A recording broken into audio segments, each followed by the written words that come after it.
All right. Ooh, Matthew McConaughey. It is Not So Christian Brothers. It's another podcast. Two brothers who are completely different, but we are brothers. Not another podcast about two brothers that are completely different. It's our podcast about two brothers that are completely Not So Christian Brothers. And I was just thinking we are dressed so completely different today.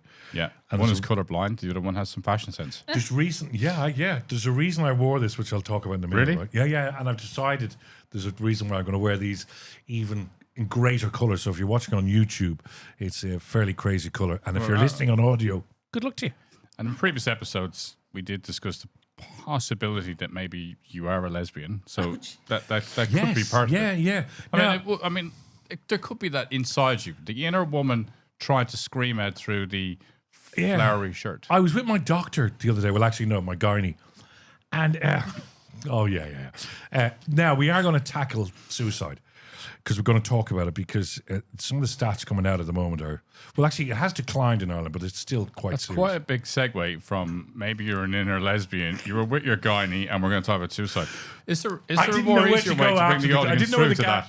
I didn't know where the gag was after I was with my gynae because you didn't seem to respond to it. Sorry, okay. I offered you the I olive. just took it as a certainty that you have a gynae. A girl gynae. So then we're going to jump into suicide, tackle suicide. I know it sounds strange, but there are some stats around. And I think it's sort of people have stopped talking about it.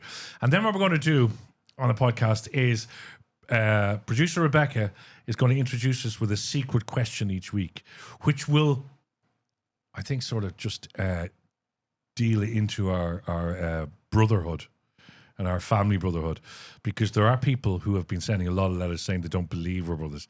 That's all made up, but we are brothers. Unfortunately, yes. Yeah, there's a gap. Yeah. There's a 12-year gap, that's what I'm saying, but we are brothers. There's a lot of gaps here, but we can tighten it. And we wanted to start off with finding your wild side. Do you want to jump in at any stage here? Well, I'm Connecting, bringing out your wild side. I actually Googled this, what to do. Same parents, different timelines, and united by chaos. Strap in for the not-so-Christian brothers.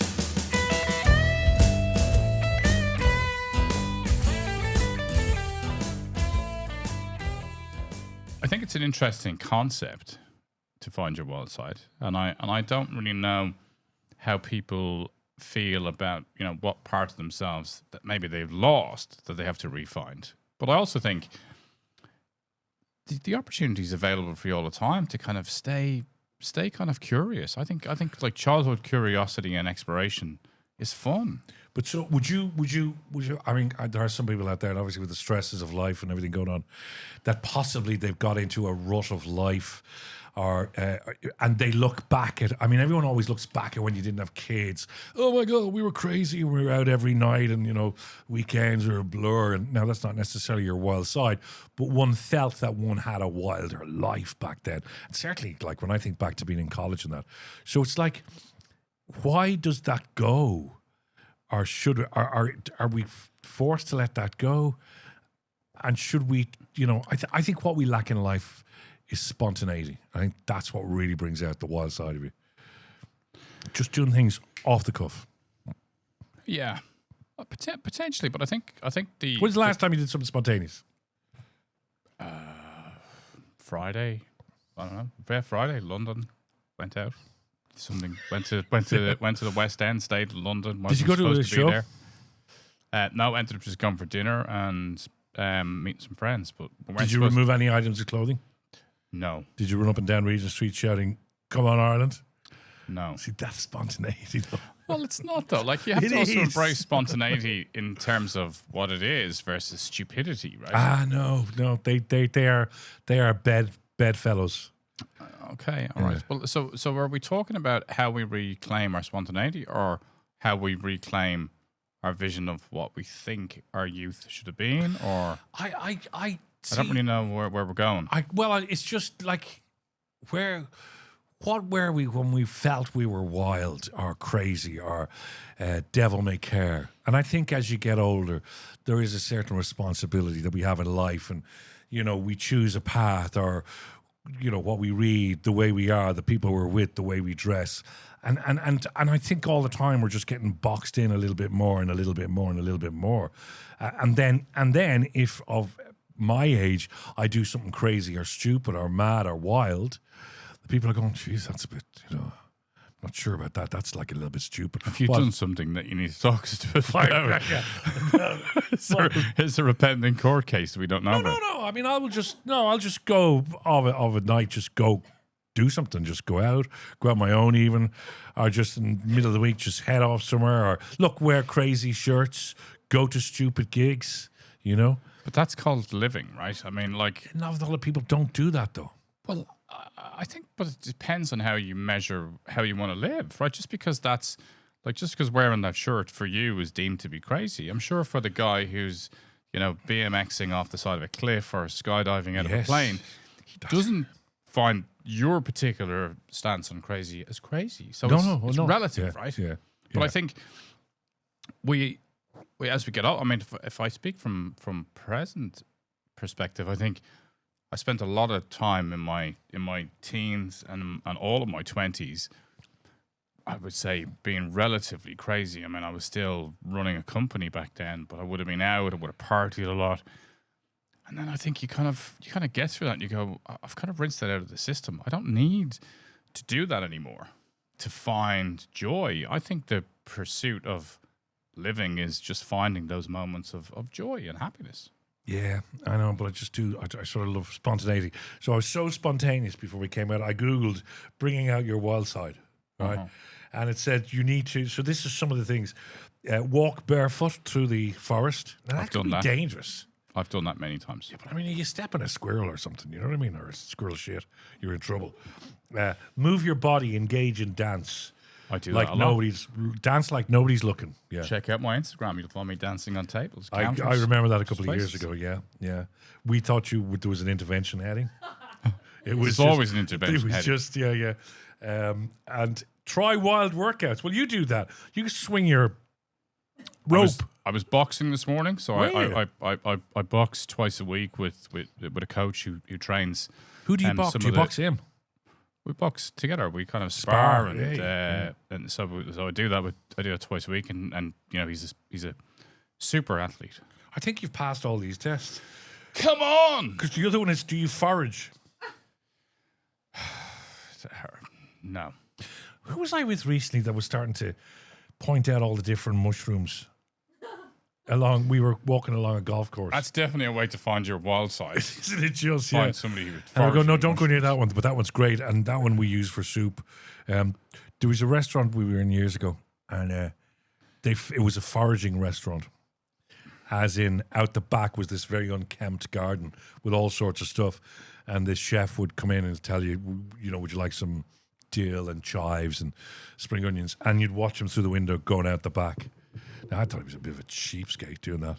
But I have foraged. I've foraged for food, and I did a truffle foraging experience in Luxembourg. Oh Jesus! Everything there is just brilliant. Truffle foraging in Luxembourg. Yeah, it's a new podcast.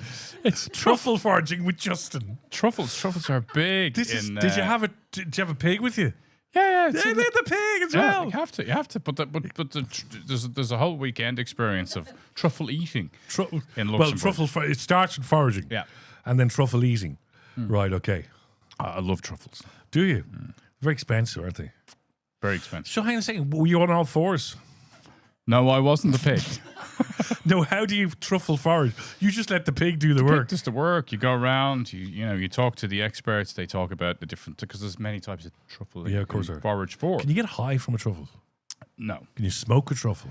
I'm sure you could if you wanted to, but I suspect it's generally nicer grated onto your pasta or something. Oh, you son of! Yeah, I would try to smoke one or to drop one. Yeah. Okay, go on. So what do you do? What does the pig do? Does he just sniff out truffles? He sniffs it out. It's just his job to find the truffles, and then they forage them. And are they like dope dogs? As in, do they have to train them, or are they just born instinctively to smell out truffles? I don't know. You know what you should do? Spontaneously get yourself on a truffle experience. Yeah. Foraging. foraging. But look back to the whole spontaneity piece. I think it's great to do stuff that takes you outside your comfort zone. Yeah. I think everybody should try and engage in something that makes them feel uncomfortable. I think that's the last one that says do something that scares you every week. 100%. I think the most important thing in life is to feel uncomfortable daily. Like push yourself and see wherever you are when you're comfortable. You're not really moving yourself forward. You're not pushing the agenda. You're in stasis. What can you do to shake it up a bit? Yeah, no, I think if you're to do, and like we're going to move on to something else, which is quite heavy, but there's a strange, odd connection between it, because if you do face your fears, if you do something once a week that is going to scare you, you become quite, you go weeks and not really face your fears at all, and there's a dullness in the brain then. There's like a, while if you just even one thing will be enough then to sort of springboard other bits and pieces in your life, I mean, I know it's ridiculous and stupid, but for me, even across the weekend, I got my bike out. I know it doesn't mean anything, but my bike has been in the shed for a number of months, and it's like That's not a euphemism, is it? It's not a euphemism. It's something to do with my gynae. The bike is in the shed. Can you help it out? No, the bike's in the shed, but it's a sort of a thing that I wasn't doing, and I do it every spring. So I got it out. It's going off now to get serviced. So you're back riding. And it's like, and you're getting serviced. Again, not a euphemism. I'm actually back riding. Pedaling furiously backwards. And so it's just like, you know what I mean? Just getting out and doing something. Just one simple little thing sometimes. But I think that's really important. I mean, I think a lot of the times we're trying to find this idea of sitting around or contemplating. We're just not designed for sitting around or contemplating. I think if you're at home and you've got nothing to do, get outside, move your body, work, walk, move, talk to somebody, get sociable. Yeah. But if we sit around and contemplate on our own, it just is a fairly miserable bleak outcome. Grim. Bleak, and it kind of leads to probably the next topic. There are times, though, I've got to say, right, that I absolutely love being on my own. And sometimes when I am having a wobble, as I call it, right, that wobble, I like to be on my own during that wobble. I was going to say on my own during my wobble. Wibbly wobble. But I just but I get out of the wobble quicker than people are going, oh no, you got to go out and meet this person, bring this person over, and we'll helicopter this person in, and I'm talking about something that recently happened. And I go, no, actually, do you know what? You don't understand. I'm actually fine for me. Just give me about 2 hours and I'll get out of the wobble. How many times have I used the word wobble? Yeah, I think, look, in terms of how people manage their own mental health and assuming that's what your wobble is, I think as opposed to an actual physical wobble. Yeah. Doc, I got a wobble.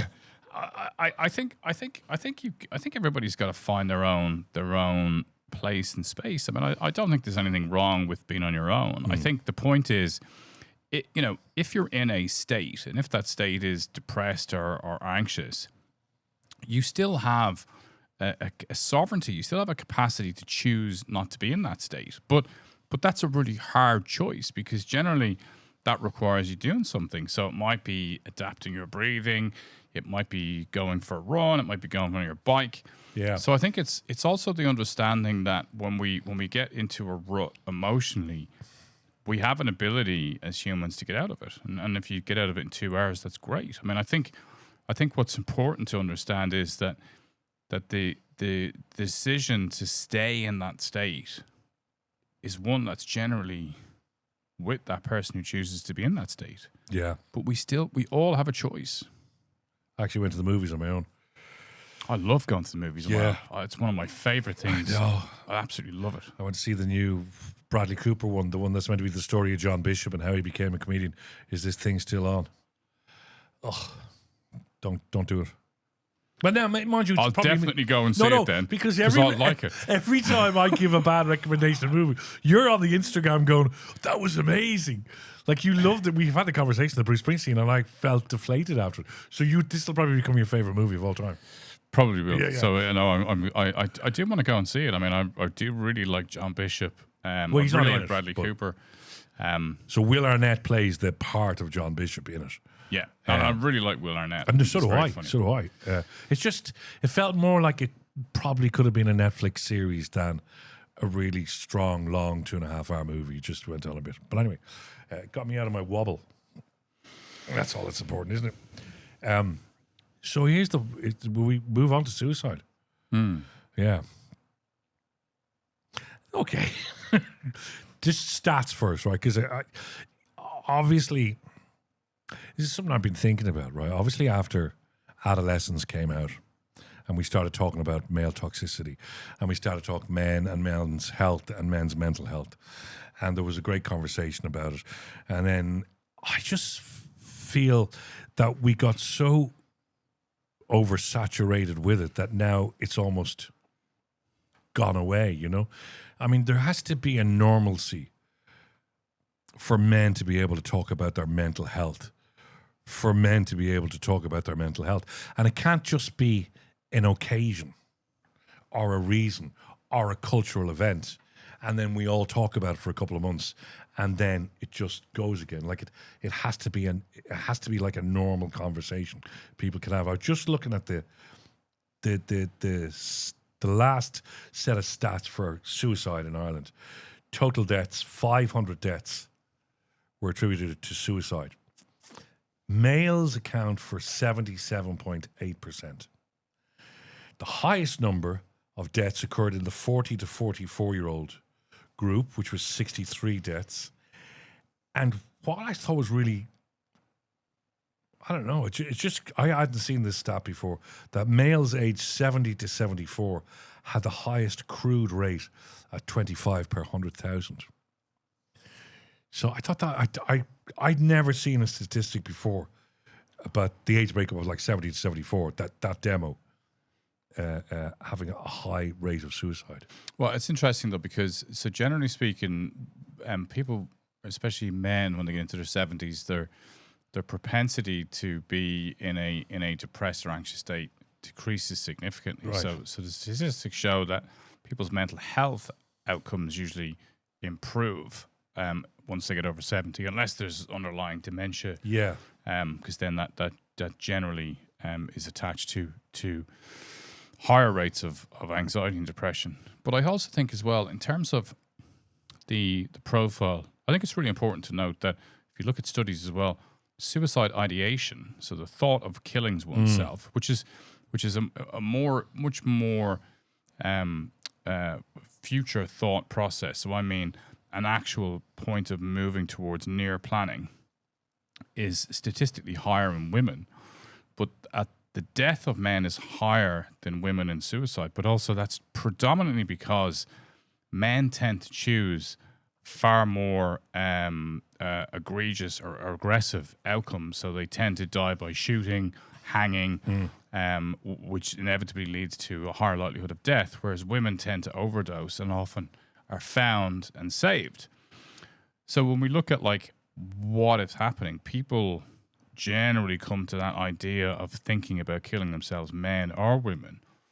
But I think if you then look at the underlying elements of that, like one of the really interesting things is the amount of people who are with suicidal ideation who have sleep deprivation. So actually who don't have consistent and good sleep hygiene. And one of the biggest ways to resolve it, especially if people have teenagers or young adults in their life where there is suicide or there is high levels of anxiety or where you're fearful of it, looking at their sleep hygiene, their phone usage, how they use phones at night, do they sleep with their technology, really, really important. And then speaking to it. Yeah. I read a great interview yesterday with a man who posted a wonderful picture of his daughter, and he was told that his daughter was harming herself. And he was afraid to ask her about it. And he didn't ask her, was she willing or considering to take her own life? And there's a misconception that if we speak to somebody about suicide, we exponentially increase the likelihood of that event. Well, the evidence supports the complete opposite. that actually shining a light on it and giving somebody the space to normalize and speak about how they feel reduces the likely outcome of that event, because people often need to speak, and it's, at a psychological level, we're talking about rumination. So it's that I should kill myself because I'm not good enough. And all the things then get attached to that idea. So in this data, they were actually just what you said there. Like, the thing is, men are still convinced that they have to man up. Men shouldn't cry. 71% of men who had mental health issues because of work chose not to tell their employer anything about it because they felt they would be stigmatized. Now, I've got to say, in even my industry, I have seen it where somebody has gone to, let's say, a HR department and spoken about their mental health issues, and they've been dealt with, professionally, but it then somehow sort of leaks out into the company floor, and that person is treated differently. And their colleagues sometimes treat them differently, and management treat them differently. And that's appalling, because if they broke their arm, well, while their arm is broken, well, that's okay. You treat them differently because they can't operate some machinery.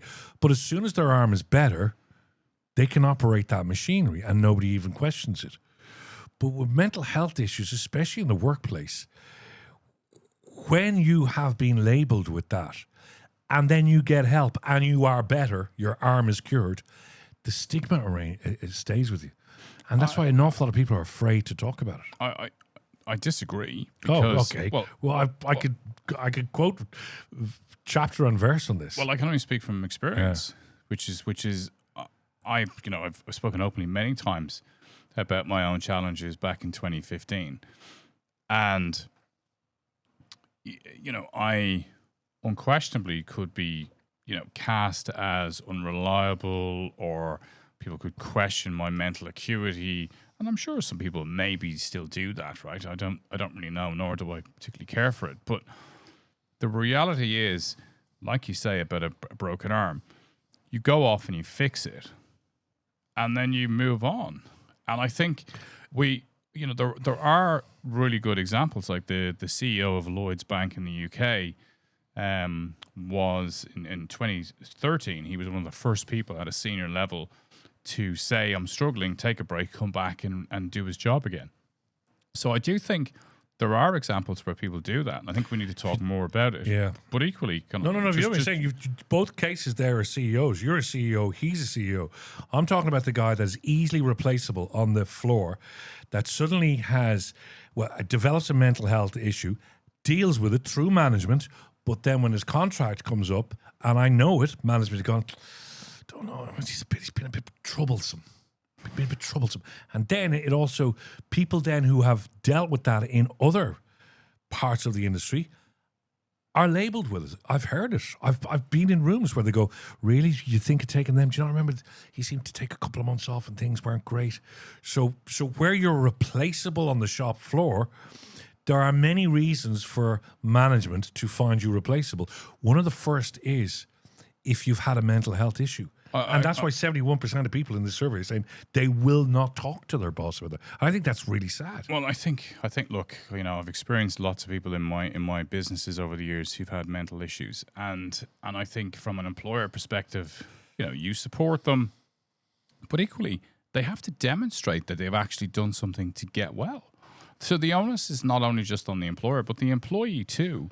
If they say, "Hey, I can't perform my particular function right now because I have a mental health issue," and the employer is supportive, and often, they may contribute towards some therapeutic costs, the employee then has to move forward. So there is a challenge in terms of the mental health space.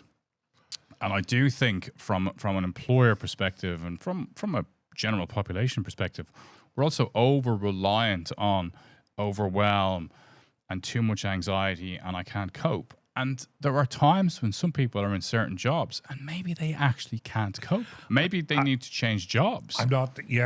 Look, I'm not talking about them, but what I'm talking about is that there are 71% of men who are afraid to discuss their mental health in the workplace because they believe it will have a negative effect. And I do on believe the it will future. have a negative effect on them. Like, there's no question about that. But I think that's appalling. But it's wrong. That's why I'm saying. That's why I'm saying at the very start of this, there needs to be a greater normalcy around speaking about mental health, be it on the football field, be it at the bar, be it with your boss, that you be able to confidently say, I'm going through an issue at the moment, I need a bit of space, or I'm getting therapy. And maybe 2 months later you say, you know what, load me back on with all that responsibility. I'm fine now, I'm good, I'm in a good place. And the boss needs to be able to say, great, you've told me that. It's the same as when you broke your arm, you told me my arm is fixed now. There is still a thing with a lot of men, male bosses, that in the back of their head is, I wonder, is he okay? But I also think if you look at Gen Zs and millennials, I think they have a very different conversation around this. I think a lot of HR roles are now very much actively aware about this.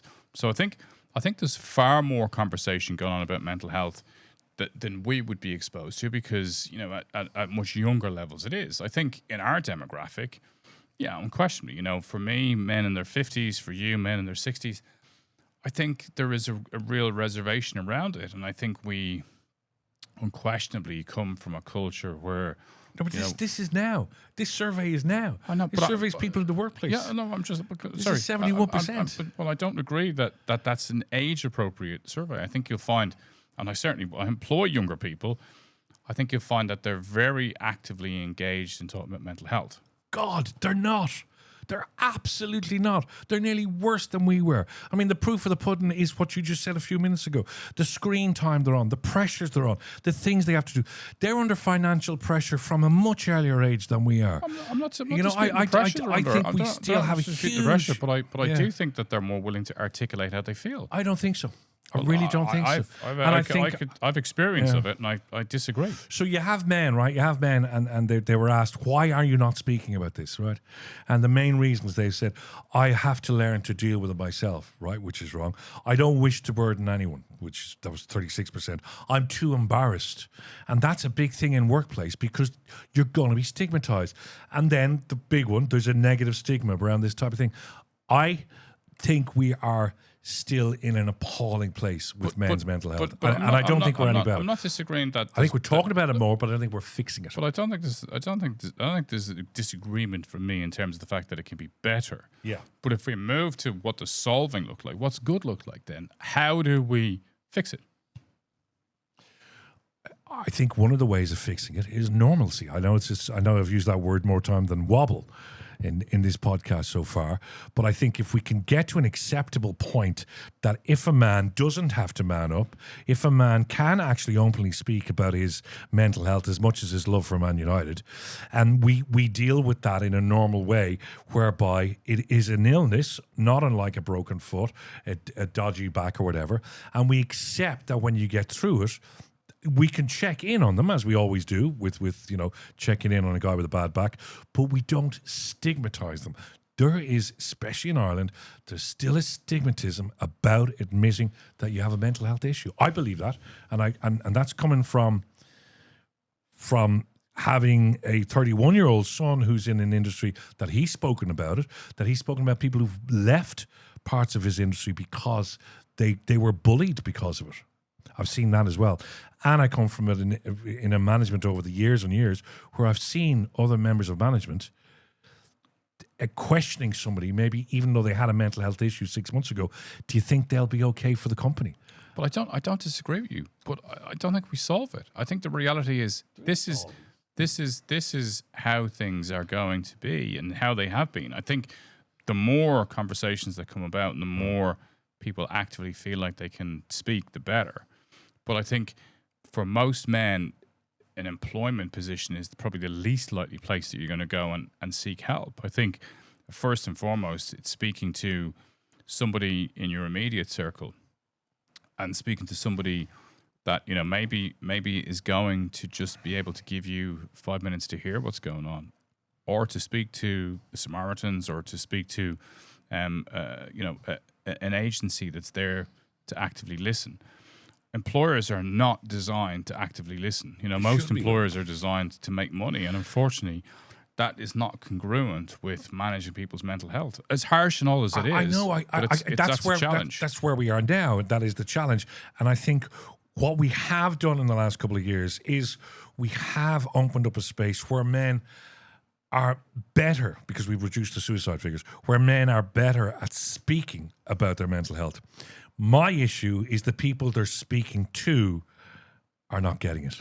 So we're talking about it, but they're talking about it too. But I agree. But in employment situations, we don't hire people who are there to manage mental health. We hire people to manage businesses. There's a duty of care. If you've got somebody in your company, there's a duty of care. But the duty of mental care is not a psychiatrist or a psychologist or a therapist, right? But he's not a doctor either. But if he knows you've broken your arm, he'll tell you to go to A&E. I know, but the point in terms of how you communicate with your employer is that you have to set a level of expectation. I think people have to definitely get help. I just don't think it's in the workplace that they're going to find it. Not yet, but I think it has to be. I mean, if there's 71% are saying they will not talk about it in the workplace because they're afraid of how it's going to be dealt with, there is something wrong.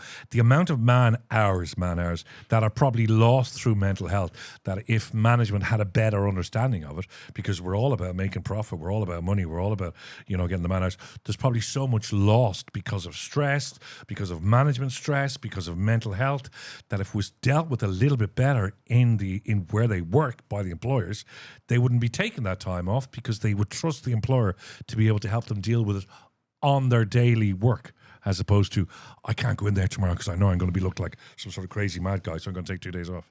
And then when a letter comes in from a doctor, and if you're in management, a letter comes in from doctors saying X, Y, and Z is going to take 2 weeks off for mental health reasons, it's like there's nearly a board meeting with all the board coming in going, what have we missed here? What have we done? Well, I completely disagree with you on that, because I counted this with many employers, including businesses I invest in. I don't think that's the case at all. I think when people are off sick, they're generally afforded the time they need to be off sick. I think the challenge is... I don't know if you're living in a completely different world. Well, the challenge is, does the employer have a HR function or an ability to meet the needs of employees who run well? Most employers do. Most small companies don't have HR. You have a HR that's an internet based, and they're on a retainer for once a month. They're useless. But again, I go back to the point that the 71% of people who answered this survey, I think unquestionably most people aren't willing to go and speak to their employers about their mental health. But I think the point of where you go and talk to somebody about your mental health, it's not your employer. Speak to people that are important to you, people that you love. If you don't have them in your life, speak to a charity, speak to a therapist, start there.